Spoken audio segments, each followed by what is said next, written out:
moments of Uncle Ho's life moved and commemorated the whole world.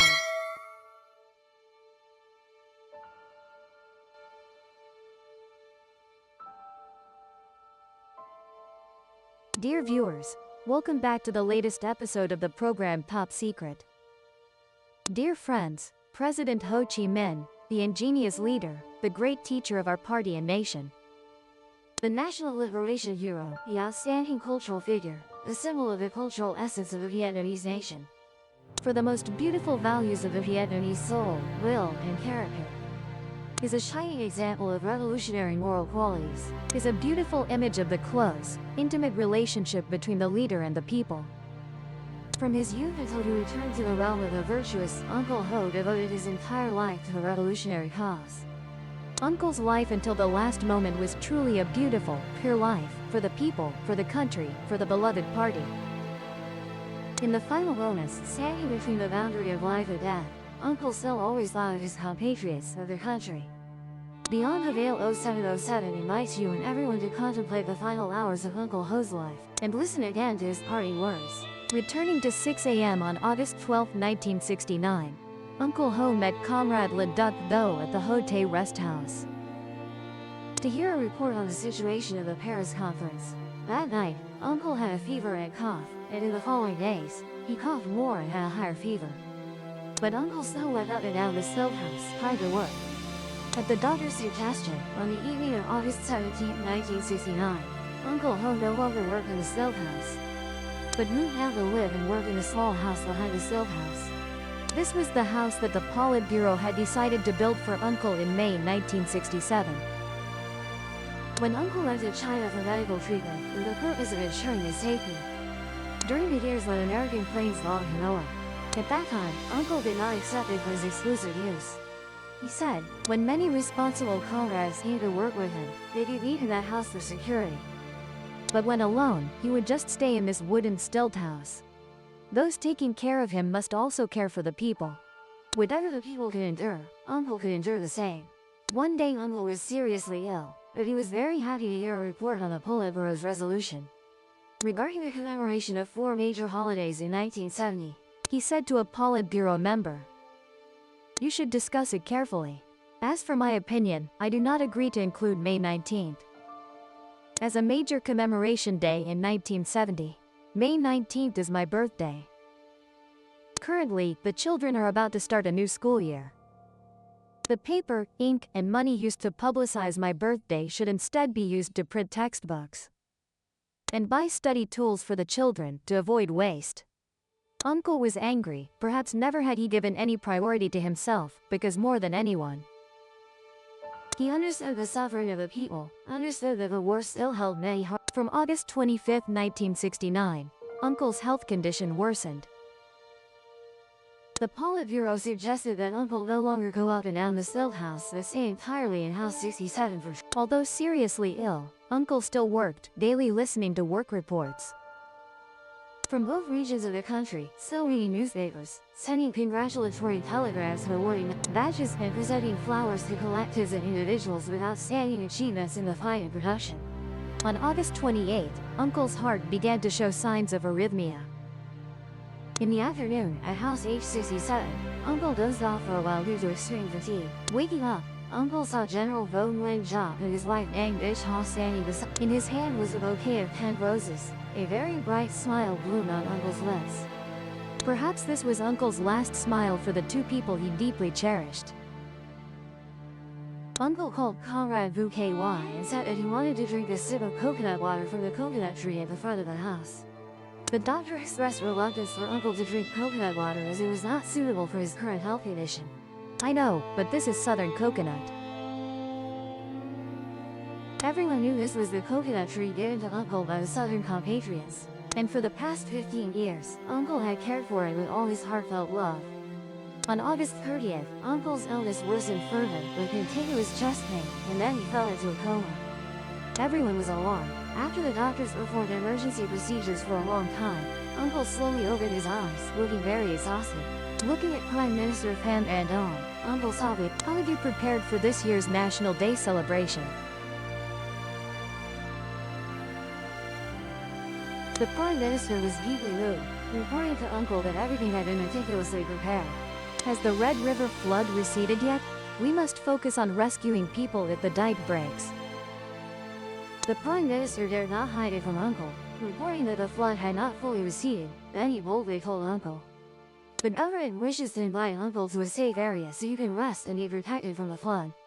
Uncle listened, then shook his head, speaking slowly and calmly. "No, I don't want to go anywhere. I cannot abandon the people." "Where are the people? I am there." Even if the flooding worsens, even if the Americans bomb Hanoi again, the Prime Minister could only look at Uncle with tears welling up and silently exclaim, "Oh Uncle, even in this situation, you still only think of the people." On August 31st, Uncle wanted to eat porridge, but comrades serving him cooked a delicious bowl. Uncle finished it. Everyone was very happy. Also on this day, hearing news that a missile unit of the 361st Division shot down an American unmanned aircraft, Uncle even sent a basket of flowers. The last basket of flowers that the military and people received from him. On September 1st, Uncle's health seemed to improve somewhat. From August 28th until that day, the leading comrades and those serving had never been as joyful and hopeful about Uncle's health as they were now. When Prime Minister Pham Van Dong visited, Uncle said, "Tomorrow is the National Day ceremony. Allow me to attend for about 15 minutes to meet the compatriots. I will sit on the front stage, wrap a scarf around my neck, and then the opening can proceed.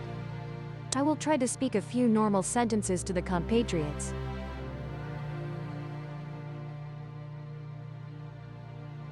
Uncle fell silent, looking unhappy. Perhaps he understood that there would be no more opportunity to meet the compatriots. But unfortunately, that joy did not last a full day. By late afternoon, Uncle became very tired again, often nearly fainting, and for the first time, everyone heard Uncle groan. The groans were heart-wrenching. Everyone was stunned and worried. The doctors concentrated on treatment. The electrocardiogram turned on, the screen showing all bad signals. After taking medicine, the groans gradually subsided, and then Uncle regained. Looking at the 2 coconut trees outside the door that Southern compatriots had sent as a gift to Uncle years ago, Uncle wanted to drink coconut. However, the doctor whispered something, hastily and respectfully leaning in. "Dear Uncle, your illness should not include coconut water. Please allow another drink for you." Uncle shook his head. "It's all right. I just want to drink a little Southern coconut water." Then Uncle spoke softly. "My hometown is in Maldan, but my mother passed away in here, my father in Saolan. I never had a chance to return to those 2 places." Everyone fell silent. Uncle's entire life was devoted entirely to the people in the country. Now, though old, the images of his dearest loved ones never faded. On the morning of September 2nd, the sky was gloomy and sorrowful, as if reflecting people's hearts. Comrades in the Politburo all came to visit Uncle in full attendance. In House 67, Uncle lay on a simple small bed, unconscious. The medical staff were on standby, silent but filled with worry. Suddenly, Uncle raised his hand to clutch his chest and twisted his body to one side. The doctors rushed to massage him. The electrocardiogram machine turned on urgently. Uncle had begun a severe bout of pain. The signals were only flickering, all running horizontally with weak, fluctuating light lines. The signals suddenly went out. The clock showed 9:47. Farewell to us. Uncle Ho left our party and people a historic testament. Those were his final instructions, his affection and faith for the generations today and tomorrow. At the memorial service for President Ho Chi Minh on September 9, 1969. First Secretary of the Party Central Committee Le Duan read the funeral oration of the Vietnam Labor Party and announced the testament of President Ho Chi Minh. "I leave boundless affection for the entire people, the entire party, for all the armed forces, and for the youth and children. I also send warm greetings to comrades, friends, and international youth and children. My final wish is for our entire party and people to unite and strive to build a peaceful, unified, independent, democratic, prosperous, and strong Vietnam, and to contribute appropriately to the world revolutionary cause." Over the past 50 years, his testament, with its great and distinctive ideological values, has become the action program of our party. and our people in the cause of building and defending the fatherland, as well as in the renewal process for the goals of a wealthy people, a strong nation, democracy, fairness, and civilization. Delivering a speech at the national ceremony marking 50 years of implementing President Ho Chi Minh's testament and commemorating the 50th anniversary of his General Secretary and President Nguyen Phu Trong affirmed that President Ho Chi Minh lived a heroic life, full of hardships, sacrifices, immense nobility and richness, and utmost purity and beauty. His entire life was dedicated to the nation and the people, wholeheartedly and tirelessly serving the fatherland and the people. He is a symbol and a shining example of revolutionary ethics, diligence, thrift, integrity, righteousness, and selflessness. Ho Chi Minh's ideology, ethics, and style have forged the Ho Chi Minh cause. The Ho Chi Minh era, the most brilliant and glorious era in our nation's history. Over the past 50 years, Ho Chi Minh's ideology and his testament have always accompanied the nation, illuminating the path and guiding our entire party, people, and army to remain steadfast and loyal to his revolutionary cause and ideals. Excellently continuing the great revolutionary cause to which he devoted and sacrificed his entire life, carrying the ever-victorious flag of President Ho Chi Minh to the ultimate goal. 54 years have passed since that sorrowful day, but the image and reverence for Uncle Ho remain deeply engraved in every Vietnamese heart and mind. And every September 2nd, even as the people nationwide joyfully celebrate National Day, compatriots and soldiers across the country always turn their thoughts to President Ho Chi Minh, the national liberation hero, the outstanding cultural figure of Vietnam and the world.